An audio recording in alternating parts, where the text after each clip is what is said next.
Hey guys, welcome back with another banger, and today we are going to be watching Michael Jordan versus Kobe When the Bryant 1991 NBA Finals came to a close, one MJ had passed the torch to another MJ. A new era began.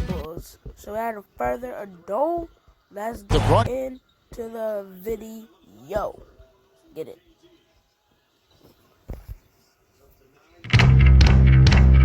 TikTok.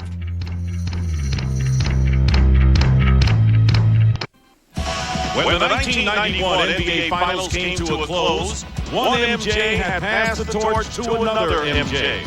A new era began as the Bulls won their first of 5 NBA championships. 7 seasons later, there is a new kid on the block, Kobe Bryant. Some call him the heir apparent. The 19-year-old is the future of a rebuilt Laker lineup equipped to end the Bulls' championship run.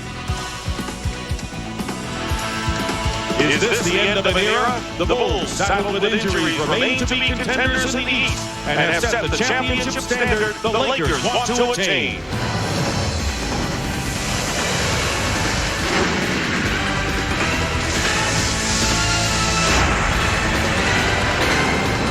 Welcome to Chicago, and there is a buzz at the United Center here that you only get for the very special games, and we've got one tonight.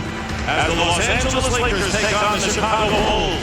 The Lakers one half game out of first place in the Pacific Division, and the defending world champions right now in the middle of the pack in the Central. And good evening, everyone. I'm Dick Stockton along with Hubie Brown and Brian Burwell. Are these the two teams that are destined to meet in the NBA Finals in June? Or are we witnessing a passing of the baton from the Bulls to the Lakers? In any event, we've got a marquee matchup with both teams playing at or near the top of their game. Hubie, the Lakers continue to succeed without Shaquille O'Neal. They're 10-5 without him, and it's because they've got a deep team and really not dependent at all on one man. Well, Dick, they're rotating 10 players, 5 averaging double figures, and no one is attempting more than 13 shots. That's big. When they score 100 points or more, they are 14-0. So you've got to keep them in a half-court game where there are only 4 wins, 5 losses. It's a deep bench, and they come in with 37 points, paced by Kobe Bryant. And then they have the slashing inside and post-up game, which gets them to the foul line 32 times a night. You must solve the half-court trap. If you do, you keep them out of transition basketball.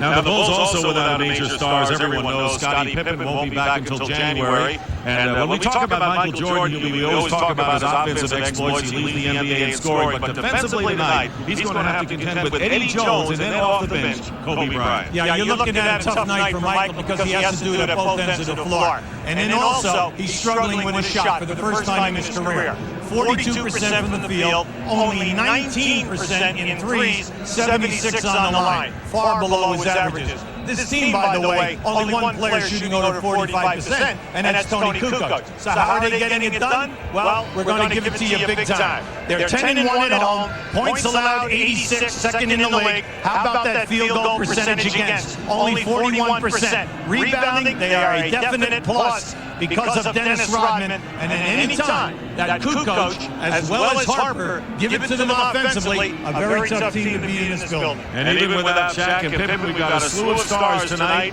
and Michael and Kobe perhaps a game within a game. Kobe is a star future, and it's no different than when I had to play against Dr. J and Walt Davis and some other great players. I think that's the highlight of the game, but I think the game is a little bit more deeper than just 2 individuals, but I'm pretty sure it's going to be enough excitement, or just expectations of excitement in the course of the game that's going to keep everybody on the edge of the seat. Oh yeah, that's fun. That's what this game is all about. You know, you got 2 great teams playing against one another. The challenges are there, the excitement is there. Now it's just time to go out there and play and let it all hang out. Right now, we're off to the United Center. Holiday heavyweights, Lakers and Bulls. Eddie Jones leads a deep and talented roster into Chicago, where Michael Jordan has held down the fort, helping the Bulls win 10 of 11 at home. LA, Chicago. Stockton, Brown, and Burwell set up next. The NBA on TBS is brought to you by Bud Light. If you want great taste that won't fill you up and never let you down, make it a Bud Light. By Jeep, makers of the Jeep Grand Cherokee, and Wrangler. by Fila, featuring the new GH4s. Change the game. And by AutoZone, the best parts in auto parts. Here at the United Center, the Chicago Bulls with their 500th consecutive sellout on Monday, they win over the Phoenix Suns as what has become tradition here. The Bulls players being introduced with the spotlights and the lasers in the darkness. 14-9 on the year for the Chicago Bulls. Not what they are used to, but there's a long way to go, and they're starting to get their game together. Meanwhile, the Lakers at 18-5, who have won 3 in a row after losing 3 games. Nick Van Exel and Eddie Jones at guard. Rick Fox, Eldon Campbell at center in place of Shaquille O'Neal and Robert Horry, the other forward. The Bulls who have won 2 in a row. They'll start Michael Jordan and Ron Harper at guard. Tony Kukoc. Harper and Kukoc have stepped up. Dennis Rodman, the rebounder, and Luke Longley, who missed the game on Monday with a sprained ankle, back in the starting lineup. And right now, let's send it over to Brian Burwell. Thank you, Dick. And as you said, Shaquille is not here. He's back home recuperating from that abdominal strain. I talked with trainer Gary Vee, and he said that Shaq is doing individual workouts in L.A. and that they're going to evaluate him over a 7-day period to determine when he does come back. Now, nobody is officially saying anything, but I have been told that he will make his return December 26th at home against the Clippers, which is a pretty nice Christmas gift for all those Laker fans. Back to you, Dick. All right, Brian, thank you very much. Dale Harris. Very steady man in an exciting basketball club. He kind of enjoys what this Laker team has done. They're one of the more colorful teams in the league. And Phil Jackson trying to eke out another world championship, Hubie, with his team, but they seem to have more adversity every year. Well, the biggest problem has been their shooting as a team. Also, Michael Jordan under 50%. And then you have the lack of winning on the road. They're only 4-8 away from home. This is something in their 5 championship seasons where they either had the best or the second best road record in the league. But I need some more. Your antics make me bored, 'cause I just came around to say hello. I just came around to say hello.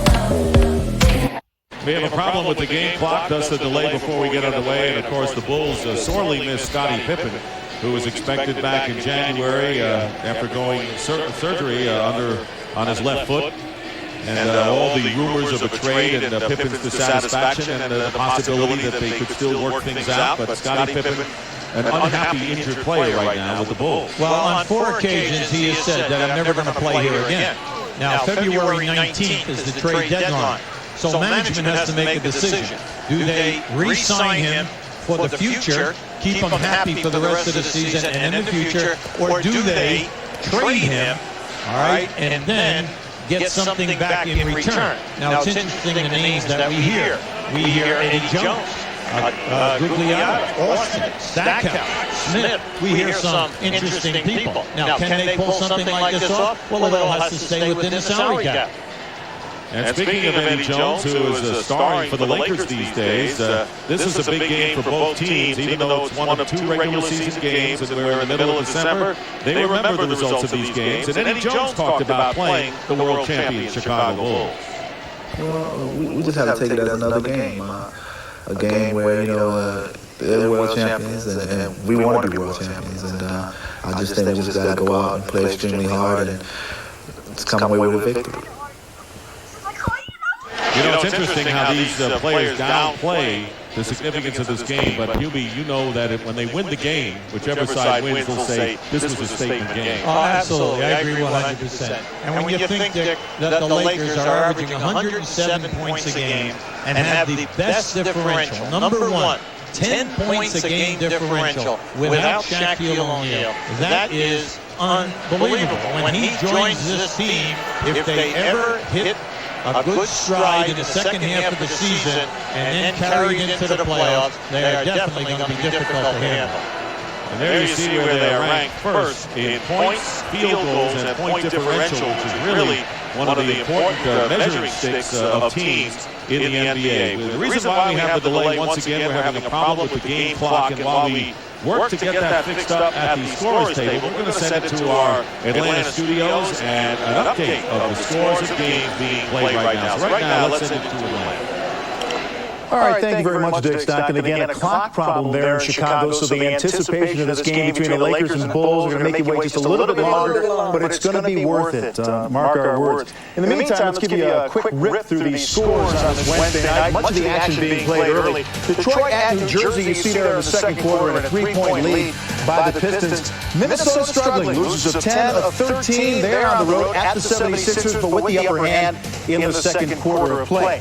Miami Heat, Alonzo Mourning back in uniform for the Heat, did not start, did play 8 points at the half and 3 fouls, but a game decidedly Washington right now at the break. Milwaukee and Charlotte, Bucks have lost 3 in a row. Charlotte's won 4 straight, 6-point lead, under 8 minutes to play in the second quarter.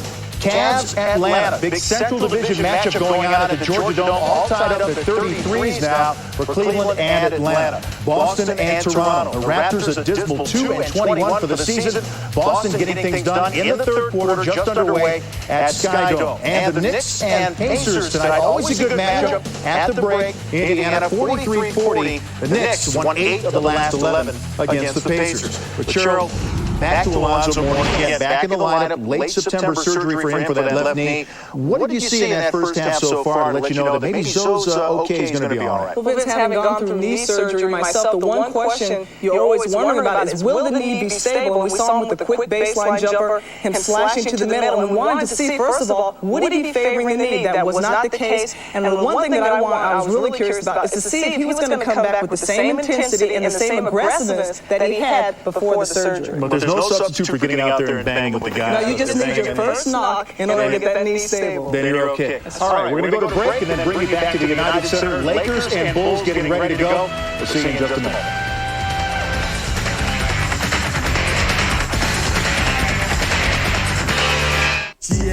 Joke.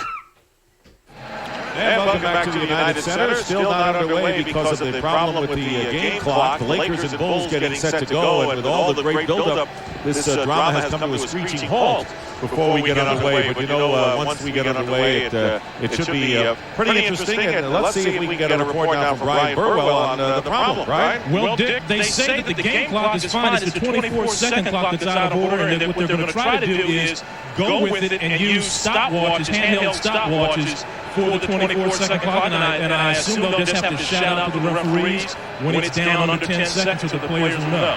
And that's what we have right now. They're still trying to figure this thing out. They've got about 2 or 3 workmen going back and forth trying to figure out what's wrong with the 24-second clock. So that's all I know for right now. Back to you. Brian, they ought to give you one of those watches, one of those stopwatches to time the 24-second clock. But more important, Hubie, as we look at the players putting their jerseys back on, some of them are shooting. You get revved up, you go through the warm-ups, the same routine, and now the stop. What does it all mean? It depends upon the guy. Each guy is affected differently. The main thing is once they get going up and down the floor, they'll break the second sweat, everything will be fine. As far as the handheld stopwatch, what they'll do is they usually announce it with either 10 seconds or 5 seconds. They'll talk to both coaches, then they'll count down. Now, I'm kind of surprised that they have not come out with, in the old days, where you had the 24-second clocks on the floor, on the corners, in the baseline. I'm surprised that they have not come out with those, the portable ones. They're going to use the horn that you just heard to signal the end of the 24-second clock. But it looks like we're set to go now as players huddle around Phil Jackson. Exactly 1 year ago, these teams played a dandy. The Bulls rallied down by 22 and won in overtime. At the end of the fourth, it was all Tony Kukoc hitting a 3 with 45 seconds left to tie it at 114 all, and hitting 2 free throws with 4 seconds remaining to tie it at 116 that sent the game to overtime. It was a 22-point lead in favor of the Lakers. Here is Tony Kukoc with the big 3, and the final score in overtime, the Lakers 123 losing to the Bulls 129 to 123. Tony Kukoc had 31 points, Michael Jordan 30, and Scottie Pippen had 35. Would you settle for a similar? I think America would handle that one. I know for the start of the game. That's right. If you're a Chicago Bulls fan, the only time that the ball club has really played well this year is when Michael shoots his 50%, and then Kukoc and Harper both come in with over 15 points. And Dennis Rodman has a big night rebounding somewhere between 15 and 20. And in that way, it takes the pressure off the bench to come in with big numbers. Because when you move Kukoc into that starting lineup, their bench production falls off. Plus, they've had Steve Kerr and Bill Wennington both miss 10 games in this early 22 games already for the season. So this has been a major loss for this ball club. Keep in mind, the Bulls, who don't normally have more than 3 players score in double figures, had 5 players in double figures Monday when they defeated the Phoenix Suns 111-104, which matched their highest point total of the year. But keep in mind that the other time that the Bulls scored 111 points was in the double overtime win over the Los Angeles Clippers. So the 111 was significant. And there you see the 2 players who have really stepped up as of late. Tony Kukoc, 68%. Right now, he is the number 1 3-point field goal shooting player in the NBA. And Ron Harper also scoring again. It's really no surprise because Ron Harper had the reputation of being a scorer before he came here. Well, when Ron Harper played for Cleveland and Lenny Wilkins, he averaged over 20 points a game on 2 occasions. When he went out to the Clippers, he did it another time. We're talking 3 times he's averaged over 20 for the year. He had an 18 points a game career before he came here. Now, naturally, here, you got your 3 main scorers, so his shot attempts were always cut down. But now, without Pippen in that lineup, he has got to step up, Beck, and it isn't like he has not done it before. Living with opioid addiction can be a struggle, trapped in a cycle of opioid use, withdrawal, and cravings. Sublocade is for adults with moderate to severe opioid addiction, whose withdrawal symptoms are controlled by oral buprenorphine for at least 7 days and should be used with counseling. Sublocade may help them keep moving towards recovery. Sublocade continuously releases the medicine buprenorphine all month with no real daily ups and downs. Buprenorphine is known to reduce cravings and block the rewarding effects of opioids. Sublocade can cause serious life-threatening reactions and death if injected in the vein or if taken as... We have had a 15-minute delay, and if they don't get started soon, I'm going to read the one-loss record of every team in the NBA plus their percentages in game behind. Nobody wants to hear all that. Let's go to Brian Burwell with another update. Dick, you're going to love this. They're trying to find an old 24-second clock to use, and they're not sure if there are any in the building. So now what they're trying to figure out is if they do use the stopwatches, what will they do to notify you when the clock, the 24-second clock is run out? They don't want to use a whistle because that would be confusing because the referees are blowing whistles for the fouls. So right now they're confused. They're not really sure what they're going to do. Well, what about the horn that we heard? Well, they're working on that to see if that works, if they can do that. And I think that's what they're trying to see right now, if they can operate that horn manually. Where are they going to find an old 24-second clock? They're looking around. I asked somebody, and I'm not sure they're in the building. They're in the closet. I believe there's a boys club around the corner. Yeah, you won't find anything there. That's been demolished. So they're the officials. Steve Javits in the middle. Sean Carter and David Jones, the other officials working this game. Okay, they're bringing in another board right now. Let's see if that's going on.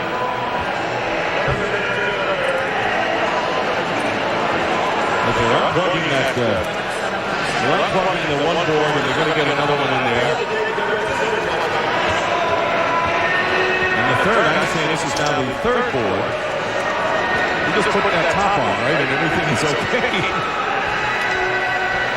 Modern science, is naturally holding us up. In the old days in the ABA and the NBA, this was a common occurrence and it'd be solved in a heartbeat. Where are you, Danny Biasone, who, the old Syracuse Nats owner, who was the one who invented the 24-second clock? Well, we're going to get underway soon, we hope, but we do have some bonus coverage. And first, we're going to send you to Atlanta. Our buddy Vince Tellini standing by. Vince? Thank you, Dick. Well, I got a needle-nose pliers and a Phillips head screwdriver in my car. I wish I was out there to fix that up 1, 2, 3. But in the meantime, let's send you out to the Georgia Dome, the Cavs and Hawks in the Central Division, and we'll pick this up. Here's our bonus coverage. To the United Center, Dick Stockton, Hubie Brown, more fun with electronics with the Lakers and Bulls. All right, Vince, thank you very much. Cleveland 9-3 on the road and challenging the Atlanta Hawks. We'll get more on that game as we go along. We're ready to go now as the Lakers and the Bulls get set to tip it off. We've had a 19-minute delay to this moment. The Bulls are on the floor ready to go, and the Lakers will follow. As Hubie mentioned, Michael Jordan has a dislocated index finger in his right hand, and talking to him before the game, he said he has no feel in the shot, and the shots are flat. And that's why he doesn't, he's been handling the ball and trying to get the feel back. And what he's done is changed his game a little bit. He is operating more in the paint as he did in college at North Carolina against smaller players. Got away from that because he had bigger teammates in the NBA, but he's gone back for a more inside game as of late while the dislocated finger is bothering him. Well, Dick, you can see just in his three-point shooting, he's only attempted 31 threes during the course of the year, and he's only shooting 19%. We're talking about Michael Jordan, who before he retired, was shooting at 34% back in the old days with the old line. A lot of people say, well, maybe it's the line. It's definitely not the line. Elton Campbell lays it in for the first points, and we understand that all clocks are operable right now. Run away. Luke Longley loses the ball to Robert Horry. Now there was a very soft full-court trap, and there's your first turnover. And Nick Van Exel hits the three. He is second to Leslie Person in the NBA in threes, and then all of a sudden, 5-0 Lakers. Well, you have to remember, they force the turnovers, get out the open floor. Not so many layers. You have to be careful because they are three-point dangerous in their transition game. 8 seconds on the shot clock, and Ron Harper gets the Chicago Bulls going. After the score, the Lakers push the ball very, very fast, and then look back, ball reversal, anything can happen. Elton Campbell tumbles before the shot, no basket, and turns it over to the Bulls. This is the first meeting between these teams this year. They split last season. In fact, they have evenly divided their last 16 games, but Chicago has won the last 2 at home against LA.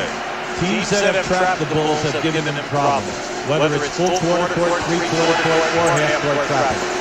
Harper posting up against Nick Van Exel, and all of a sudden Robert Horry comes in the picture. Dennis Rodman misses a layup, gets his own rebound, and a new clock. That's gonna be it for today. I'm sorry that it was a little too short, but yeah, bye.